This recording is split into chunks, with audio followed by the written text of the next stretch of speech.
Good afternoon.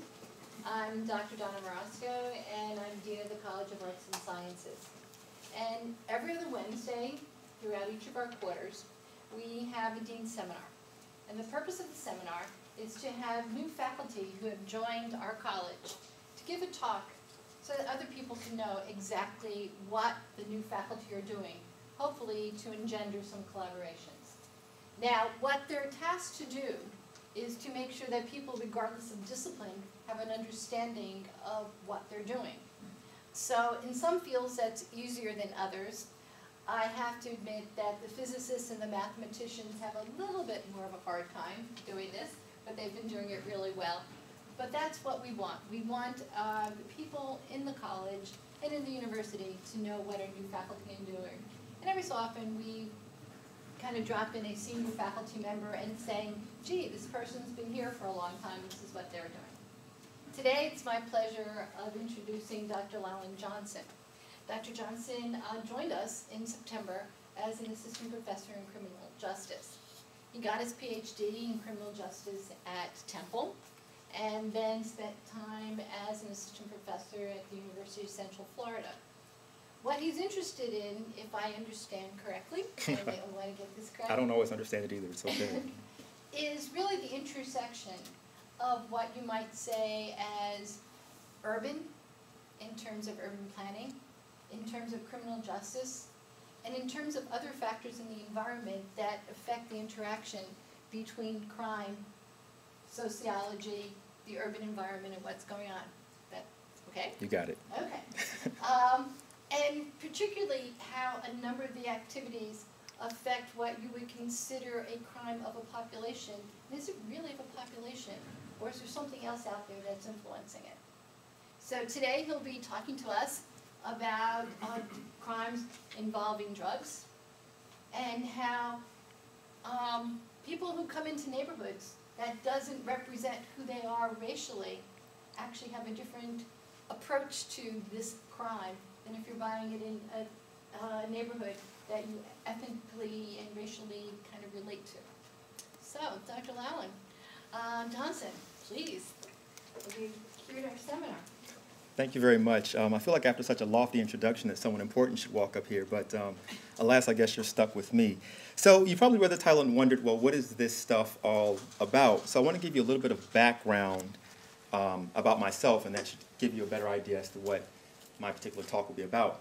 So as a graduate student at Temple University, I had the opportunity to do a number of interesting things, one of which was to go on a number of ride-alongs with the Camden Police Department. And so on one particular evening, I was riding with the two officers on the left, and they saw this gentleman walking down the street, and one of the officers remarked, well, you know, if he's in this neighborhood, he must be up to no good, right? Because what's a white man doing in this very black neighborhood? He must be here to buy drugs. And so after stopping, they got out, they frisked him, and they got back in the car, let him on his merry way. And so with that in mind, I started to wonder, well, how far are people actually willing to travel to buy drugs? And what's sort of the relationship between the presence of drug markets and the violence that occurs within them, and the travel distances of those who actually commute to these places? Now, that was my dissertation research. Growing from that, I started to wonder, well, what's the role of race? Since the officers felt that a white person should not be walking in a very black neighborhood, well, how does race play into perceptions of individuals being in the right and wrong place? And what's the relationship between our understanding of race and the violence that occurs within these drug market areas? So those are the things that I really want to query. But to make things a little bit clearer, there are two major questions here. The first is, in particular, considering the officers' narratives about whites commuting to certain spaces, well, how far do whites travel to drug markets to purchase illicit drugs? And two, how might race relate to drug market violence? Okay? Now, academically speaking, there are two major quotes that I use that sort of give you an idea as to where this research is coming from. Legal scholar Richard Delgado states, no one focuses on white crime or sees it as a problem. In fact, the very category white crime sounds funny, like some sort of debater's trick. Law professor Catherine Russell Brown from the University of Florida states, the virtual absence of articles on white crime suggests that in our individual and collective minds, white and crime simply do not go together. By way of example, when I presented a draft of this chapter at a conference, The moderator introduced me by stating my name, my university affiliation, and the title of my paper, White Collar Crime. He never caught the mistake that he had added the word collar to the title of my paper. So within the context of these things, it seems as if when we think about race and crime that, well, white and crime generally do not go together, but the data tells us a very different story, and that's what I want to touch on here. So just to keep things organized, here's an outline of how the rest of the presentation will go. I want to talk a little bit about the literature relative to this topic, then introduce you to my data used to conduct the research, and then jump into the major research questions that I'm investigating here. The first is that of travel distance by race and ethnicity, and the second looks at these sort of linkages between race, travel distance, and violence. From there, I hope to connect all of this stuff with a little bit of theory, and then I'll conclude and open up the floor to questions. So let's talk about the literature. What do we know about violence in drug markets? Well, a number of things. We know that places that are high on drug arrests generally have high rates of homicide. We also know that the same also holds true for robbery rates. And geographical research tells us that, spatially speaking, these sort of clusters of violence also tend to cluster drug incidents as well. And last but not least, sort of the qualitative research tells us that a lot of the individuals involved in the drug trade have felt the need to acquire weapons for the need of protection. So within this context, violence has the potential to be, well, fatal. If we're going to talk about drug markets and violence, it's important to understand what Black refers to as the behavior of law. And Donald Black states that one's access to law, in turn, depends on their social status, if you will. So a person of higher socioeconomic status, or status in general, would generally have more access to law than a person of lower social status. So if we were to compare this to, say, drug sellers, if you will, one might conclude that a person that engages in drug dealing would have relatively little access to the law, at least to their benefit. Now, that's a mouthful to basically say that if I'm a drug dealer and I'm selling on a corner and someone robs me of my drugs, I can't call the police and say, hey, can you help me get my stash back? It probably wouldn't work that way. So the issue here is that in order to settle issues or problems, drug dealers have to resort to what's called self-help. Okay, and that namely manifests itself in the form of violence. A number of studies have looked at this, the first of which was a study that took place in Camden, New Jersey. And they found that when you have one gang drug dealing organization on the corner, you would expect violence levels to be 2 times that of corners without gang drug dealing organizations. And when you have a corner with 2 or more gang drug dealing organizations, you would expect violence to be 3 times that of corners without. We also know that gang drug dealing organizations use violence not only against other gang organizations, but within the organization to encourage loyalty, right? You don't want individuals working within your organization to be unloyal and hide money or to, sort of hide profits and things of that nature. Additional research has looked at the clustering of robbery targets in drug market areas. For example, if you think about a shooting gallery, it's very possible that individuals heading to the gallery might have money or goods used to exchange for drugs. And so we would expect robbery targets to cluster in these areas as individuals attempt to take advantage of these opportunities. And last but not least, qualitative research also tells us that individuals who have been robbed of their drugs or money may retaliate, which makes violence cyclical in these contexts. So what about the journey to crime? So criminologists generally refer to the journey to crime as the distance between an arrestee's home location and the place of the actual crime incident. And research generally tells us that the journey to crime is relatively short, okay? But it's longer for property offenders, whites, males, and adults than for personal offenders, non-whites, females, and children. We also know that there's this sort of buffer zone or an area that's too close for comfort. Individuals prefer not to offend too close to the home because they suspect that they may be recognized by peers and family members. And so they avoid this sort of hot area by stepping out of the area of familiarity. And last but not least, there's evidence of what's called a directional bias. In other words, if I see myself as a car thief, a lot of my activities might be oriented towards downtown, where there is a cluster of garages and parking lots, which also entail cluster vehicles.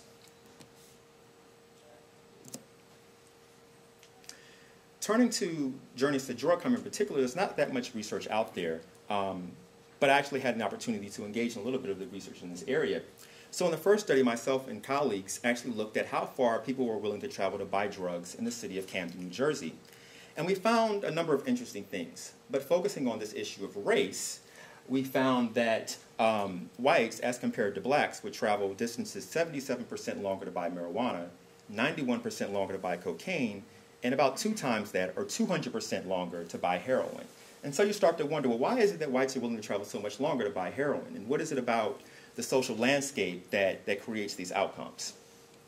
So additional research in the United Kingdom has also found variation in travel distance by race. But I think the quote at the bottom of the slide here is particularly interesting. So St. Jean conducted research in Chicago in a lower-income African-American neighborhood, and he found evidence of whites also traveling from areas outside of the neighborhood to purchase drugs. So he states, in a neighborhood that is predominantly African-American, many white clients can be seen making drug purchases and then heading back to the Dan Ryan Expressway, north toward downtown or south toward Hyde Park. So once again, we have information suggesting that whites are willing to travel outside of their host communities to purchase drugs. But the question becomes, well, why is that the case? So not that much research has attempted to draw a connection between the presence of drug markets and travel distance and violence, but this typology is particularly important.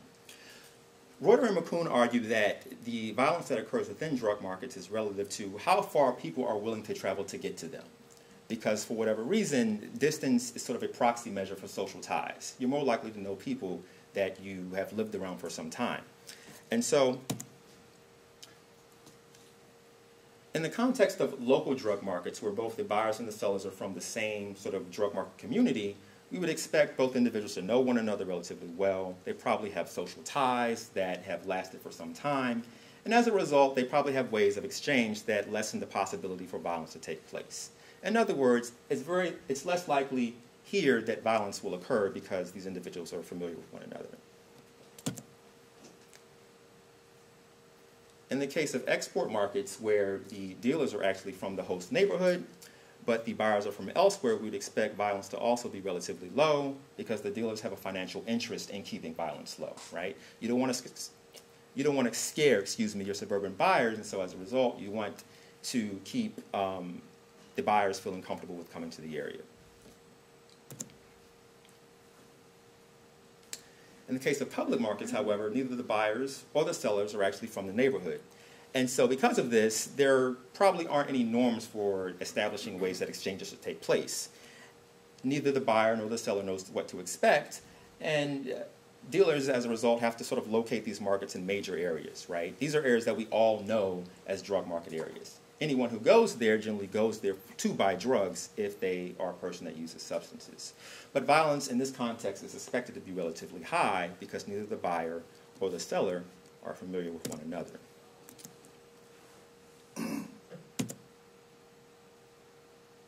And last but not least, we have import markets where the buyers are actually from the local community, but the dealers are from elsewhere. In this situation, we would expect violence to be the highest because the dealers have no real interest in the community. They're just there to sell drugs. They're not there to actually live in the community or fellowship with other residents that may be there. But because they have no social ties with residents there, it's very likely that they're willing to use violence to settle any kind of disputes. This particular typology is interesting because it provides a framework for thinking about why is it that violence might connect with race. Why is it that whites might travel from lengthier distances and how that distance might connect with the violence that occurs within.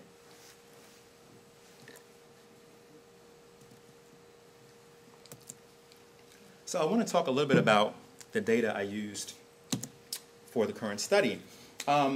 Recall that, one, I wanted to look at how far whites are willing to travel to buy drugs, and two, what's the relationship between race and violence within drug markets. So I was able to derive arrest and incident data from the Philadelphia Police Department, 5 years to be exact. Drug incidents and arrest data as well as violent crime data. So I want to distinguish between drug incidents or incident data as well as arrest data. Incident data basically tells us what happened where, right? So there was a burglary, there was a robbery, there was a homicide. The arrest data basically tells us about people. Was this individual male, female, what's their age, and so on and so forth. So it's necessary to link these two data sets because you can have 3 individuals who are arrested for one particular event. For example, if all of us got together and decided to rob a bank, there might be 20 some odd arrests, but one particular incident recorded by the police department. Okay?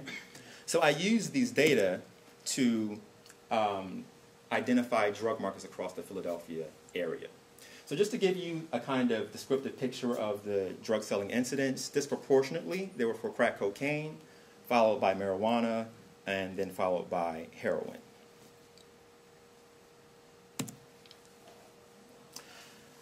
So what I did was that I used the incidents that actually contain XY coordinates or locational information to plot them on a map and then use a statistical program to identify significant clusters. Now, I won't focus on the whole jargon of the clustering process, but suffice to say that some fancy statistical program identified significant clusters of these drug incidents. And for the purpose of this research, I use these clusters as what we call drug markets. Okay? We see that they're clustered disproportionately in the North Philadelphia area, of course some in West Philly, not too far from here, one down in South Philly, and a few up in the northwest sections of the city. Just to give you a better descriptive picture, I can tell you that 13% of all buying incidents across the entire city for the 5-year time period took place in these drug markets, 74% of selling incidents, 10% of violent incidents. And collectively, these areas cover about 2% of the entire city. So what we can see here is that violence as well as drug incidents are clustered in relatively small places. Not that violence and drug incidents don't occur in other places across the city, but we see significant clustering of these incidents in these particular drug market areas.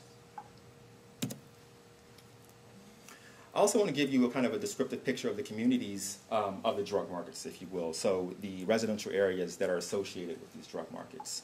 And disproportionately, there are African American and Hispanic, to a lesser extent white, on average about 12%. On average, over the 5-year period, a total of 45 violent incidents occurred within each one of these areas. I also included a measure of socioeconomic status, and here what I'm trying to capture is relative wealth or poverty. So lower values indicate lower wealth, greater values indicate, lower values indicate lower wealth, greater values indicate more wealth, if you will, measured by percentage of residents with a high school education, household income, and median home value. So I know I'm not supposed to get too technical here, but I couldn't help myself. We have a histogram of socioeconomic status by, say, neighborhood area, if you will. And the values on the right indicate relative affluence. The values all the way on the left indicate pretty much poverty.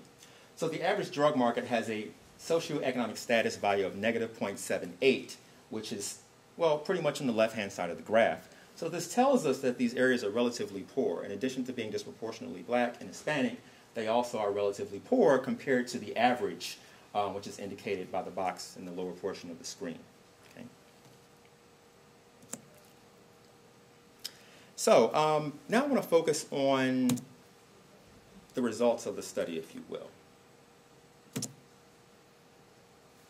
Now, what we have here is a table of descriptives for buyers and sellers. And just to focus your attention a little bit more, the first row tells us that the average distance for a drug buyer in the city of Philadelphia towards one of these drug markets is about 3.6 miles. Okay? For sellers, we see that distance about 2.8 miles. Arrestees are generally around 30 years of age. And looking at the buyers here, we see that purchases are disproportionately for marijuana, followed by crack cocaine, and then heroin. Looking at sellers, we see similar kinds of proportions, if you will. We don't. We see that disproportionately sellers were arrested for crack cocaine, followed by heroin, and then marijuana. Focusing in on these sort of compositional effects, arrestees are disproportionately male, non-Hispanic, and non-white, disproportionately African American. So what we have here is sort of a breakdown of travel distance to drug markets by race. Okay? And what we see here is that on average, African American buyers travel about 0.9 miles to the drug market arrest location, as compared to sellers, which travel 3/4 of a mile. If we look at Hispanics, we see that the distance traveled is relatively constant, for buyers and sellers at 0.69 miles, 0.67 for sellers. But when we focus in on whites, we see that the travel distance to the arrest locations is much, much, much lengthier than it is for African Americans and Hispanics. And once again, we have to wonder why. Why is it that whites are willing to travel almost 6 miles to buy drugs, almost 4 miles to actually sell drugs, compared to African Americans and Hispanics, which are traveling less than a mile to drug arrest locations? Well, this suggests one thing in particular, and that's that, well, it's very likely that African Americans and Hispanics are more likely to live closer to these less than ideal social conditions, right? As compared to whites, the values here suggest that they're less likely to live very close to these less than ideal social conditions.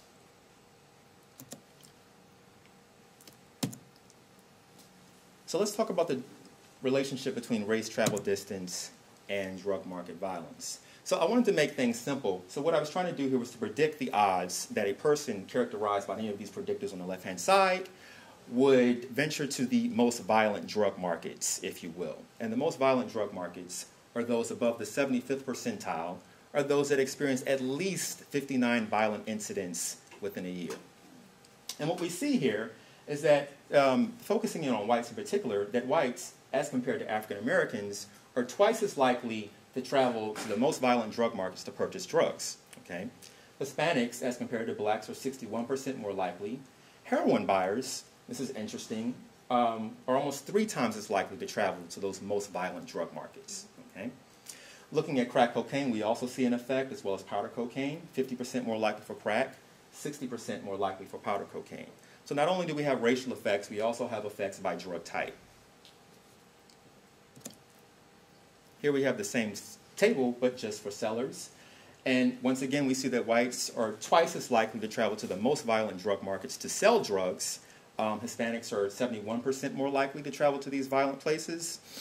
Those who are interested in purchasing heroin, again, almost 4 times in this case, more likely to travel to the most violent places to sell drugs. We also see effects for crack cocaine and powder cocaine.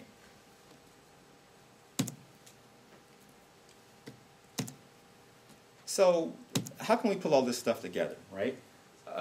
In the beginning, we talked about sort of the interest in trying to figure out why this particular gentleman would travel to a place that doesn't look like his racial or ethnic background to purchase drugs. And we also wondered, well, why would he travel to this place if it's also a very violent place, as indicated by the officers?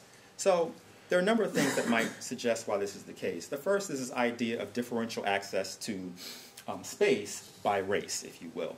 And so research tells us that drug markets, or white drug markets, are more likely to take place indoors. And this is because of this idea of socioeconomic status. Wealth buys us a number of things. It also buys us different ways by which we can engage in deviant behavior. So the argument here is that it's more likely for whites to actually engage in drug exchanges indoors as compared to less wealthy groups, who are more likely to have to use public space to engage in deviant behavior. But if a person that is white is interested in purchasing drugs and they aren't willing to engage in sort of the social network market of purchasing drugs, or they're not willing to engage with other individuals who purchase drugs but not in an outdoor drug market, they might feel that they should venture elsewhere because they don't want to be associated with the drug trade. And that might be what's going on here. It's possible that individuals are traveling to the most violent drug markets because those are the ones that are the most well-known. These are the drug markets that make the news. These are the drug markets that everyone knows about. So I'm not suggesting that the travel distance of whites to drug markets is sort of causing violence. I'm suggesting more of a correlation effect, right?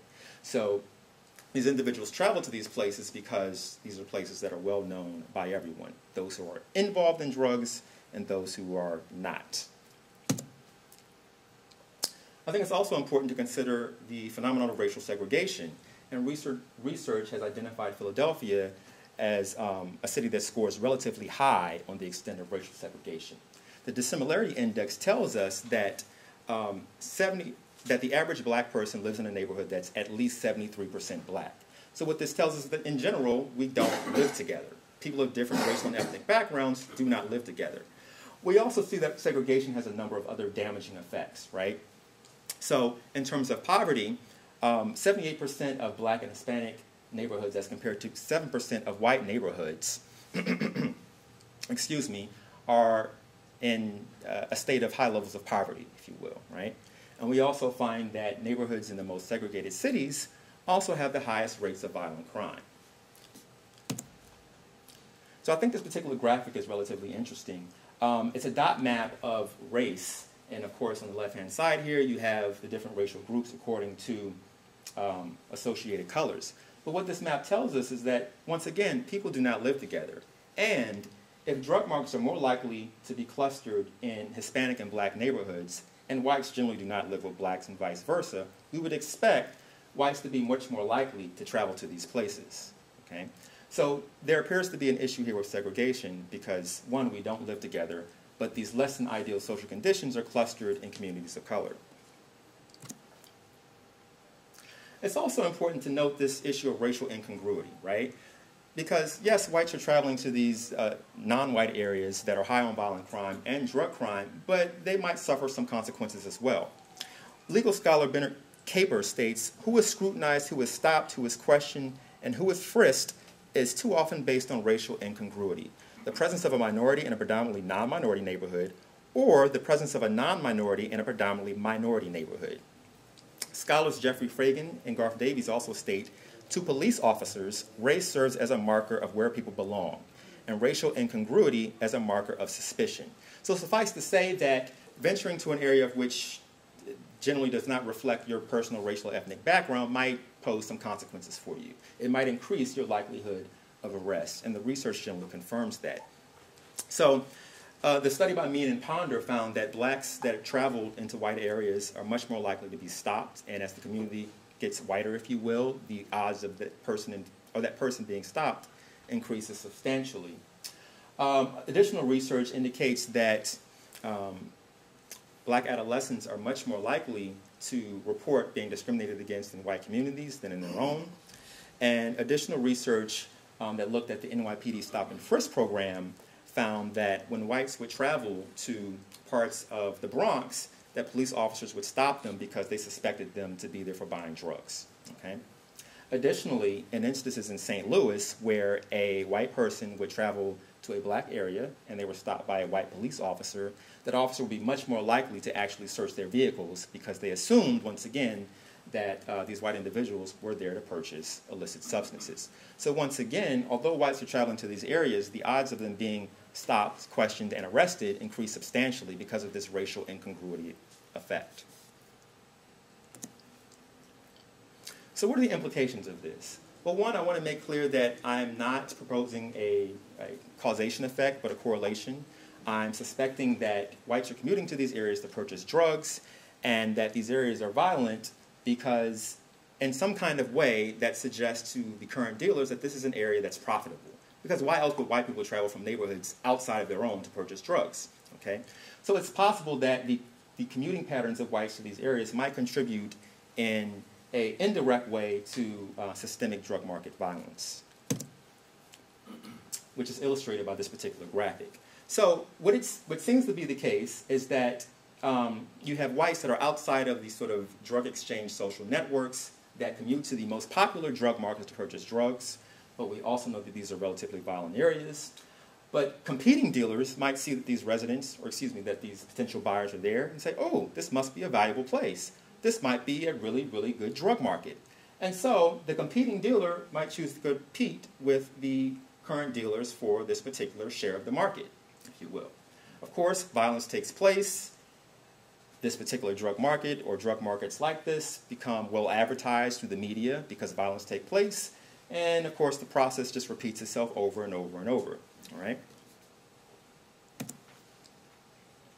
So the question definitely is worth questioning. Well, aren't there drug markets in white neighborhoods? And I would definitely suspect so. But once again, they're more likely to be indoors. Also, recent research by Muhammad and Fritzvold looked at drug distribution patterns of middle-class white students in colleges and found that, well, there is a very active white distribution drug market. It takes place in colleges and universities that we well know of. But it's very likely that, you know, these instances aren't being publicized because what university wants to be known as a place that harbors drug exchanges, right? And last but not least, we have the issue of socially disorganized communities. It seems as if drug markets are able to flourish in minority communities because issues of poverty and socioeconomic status. It becomes very difficult in impoverished communities to lobby for investment, to lobby for resources that would keep violent crime and drug crime relatively low. We know that that's not necessarily the case in middle class and affluent white communities. So the option or the possibility of engaging in outdoor drug exchanges in wealthier communities is probably not so ideal. But we see that the reverse of that seems to be the case in lower income minority communities. So the individuals that are traveling to these communities are more or less taking advantage of an opportunity that poses, of course, drug opportunities. So in conclusion, there are three major things that should be noted here. One, we see a relationship between race and travel distance, right? We see that whites are more likely to travel these lengthy distances to purchase drugs. We also see that there's a relationship between race and drug market violence. But once again, that seems to be a correlation and not a causation effect. And last but not least, we have to note the significance of social processes, right? It's very likely that these sort of lengthy travel distances on behalf of whites sort of related to issues of racial segregation. We don't live together, but once again, if these less than ideal social conditions are clustered in communities of color, we would expect whites to travel the lengthiest distances to get there, right? Thank you.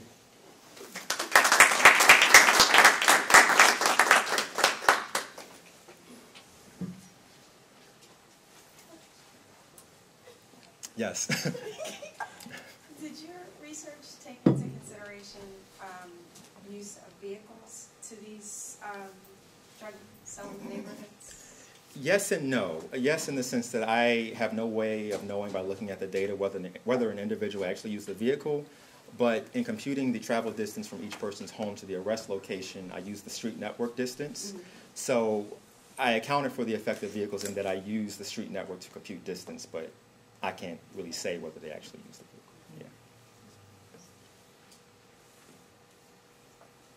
Yeah. Yes. So I love this study, by the way. This is great. You used police arrests to make the market, to map out the markets. The incidents. The incidents. Yes. So it's interesting because what you also have a study of discretionary drug policing by cops. Absolutely. You know, because they are, as you know, drug enforcement is the most discretionary kinds of policing that exists in the police department, and police officers are highly rewarded for making felony arrests. So what's interesting about it is that, in a way, some of these markets, and the fact that they probably didn't change much over time, is an indicator that these places become almost self-reinforcing. The cops know that I can make a felony drug arrest here, so I'm going to keep coming back and keep coming back. Absolutely. And so at the end of the day, or at the end of 5 years, what you're left with is some combination of, yeah, there's a lot of buying and selling going on here, but there's also a lot of attention by the police. So it would be interesting to look at the calls for service to the police, to the fire department, to see where the overdoses are occurring, and to see how those contrast, perhaps, because if the travel distances, so whatever your travel distances are, right, you have the buying and selling in one place, but if you have white kids coming in and taking the drugs, where are they ODing? Because they do OD. You know, so the question is, what fire department is getting called, and you can get a really interesting picture of the drug markets themselves and the health risks and where the health incidents occur. Just be really just an extra layer to add to what is really a complex social phenomenon that you're tackling here. Absolutely. And, you know, the thing about using incident data is that, well, when you use police incident data, the drug markets are essentially where the police say they are, right? They're where they choose to focus their attention, and so it's very possible that, you know, we're missing the same phenomenon but in other parts of the city. Yeah. Yes. Thanks. This is just a really illuminating, in a way, I think an insightful study in that it recapitulates both like a lot of really great current research that you're citing and patterns that we insist with other modes of reasoning are in place, but that we really struggle to articulate in part because like we have that data that comes from within police departments that's highly discretionary, and so I think in some ways we tend to treat as arbitrary and treat with too strong a grain of salt things that we know and should rely on. Absolutely. But there is, in fact, the data to back it up. One thing that I find really valuable is that to the extent that you observe like these these patterns in willingness to travel and just incidents of traveling greater distances for white drug buyers and sellers, I wonder. It's very hard, I think, to wrap our heads around what drug use in private spaces and what the consumption and sort of like transactions around drug use in private spaces is. And can you shed light on or just discuss in more detail what you mean by how wealth buys you privacy or wealth buys you like the ability to engage in transactions like that at home? And what do you mean by deviance? Because I know you're using it in like a broader sociological and descriptive way, but can you say more about what you mean by that? Absolutely. So when we refer to deviance, I'm referring to these more less than ideal behaviors that take place in communities, right?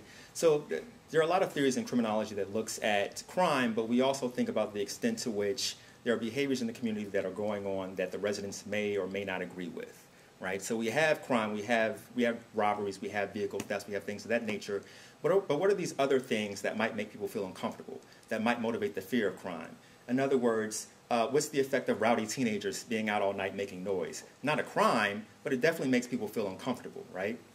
Or what's the effect of individuals drinking outdoors? So, I mean, in many cities that may be seen as a crime because you're not supposed to drink in public, but do we see it as a real crime? It's more like a nuisance. I don't like to see people drinking outside. I don't like to see people drinking in parks. I don't like to see people sitting around. So when we say deviance, we're thinking about things like that. And I was trying to draw the connection between drug use and how deviance might relate to that, or how we might see drug use as a deviant behavior, but also as a crime. Yeah. There was another part to your question. I'm sorry. I just might the have part about forgotten. how like private space, like wealth, and Yes. those practices taking place within homes. Absolutely. How does that play out? So the theory is that as socioeconomic status increases or as wealth increases, your options for acquiring and using drugs also increase. The assumption here as it pertains to distribution is such that wealthy white buyers and sellers are more likely to have these kinds of exchanges take place indoors because they have more space to access, if you will, as compared to not so wealthy minority individuals who live in inner city neighborhoods such as South Philadelphia, whereby space is hard to come by. If you look at even the housing patterns and structures of places like that, the houses aren't that big. So how much of an operation are you going to run out of a house that's 2 stories and only 2 rooms? That in of itself theoretically might push or be more likely to push drug exchanges outdoors as compared to indoors. Yes.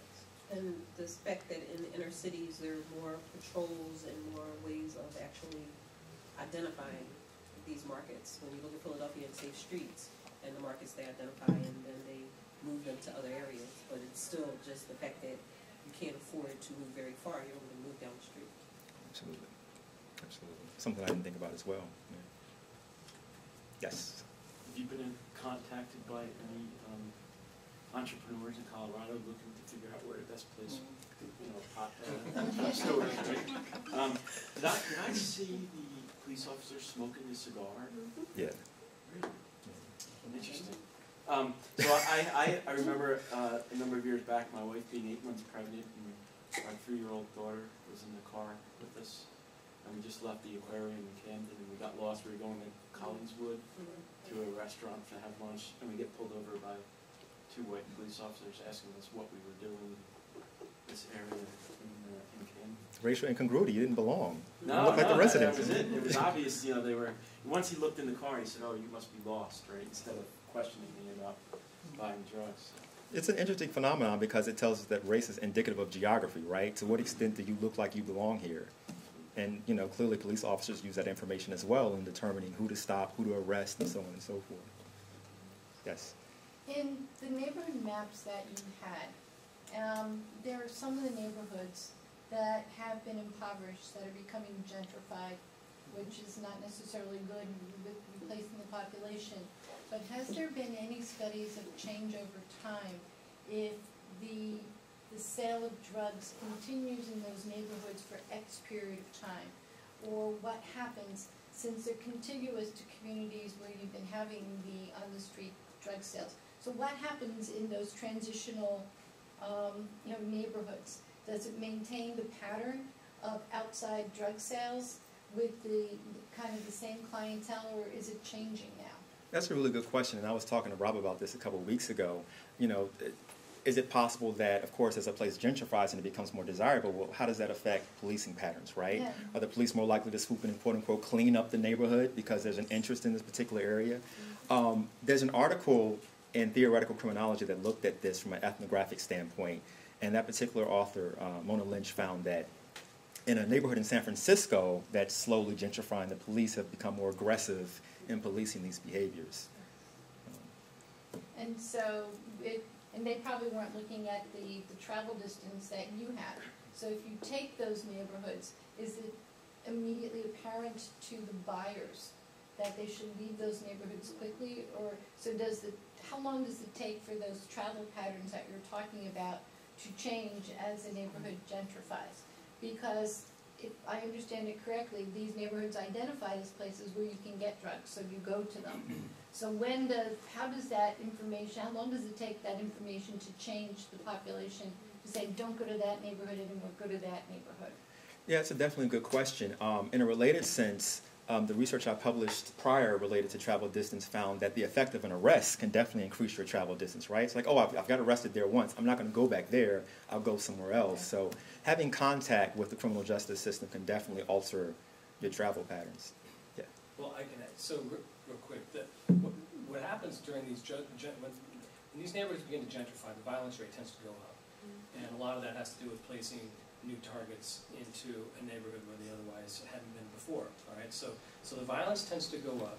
The drug transactions will often start to decrease when as the abandoned buildings start to go away. And so a lot of this has to do with eliminating, or at least reducing, the risky land use that is located in an area, because a lot of the places where the drug use is occurring is in the abandoned buildings. So that's a big piece of this.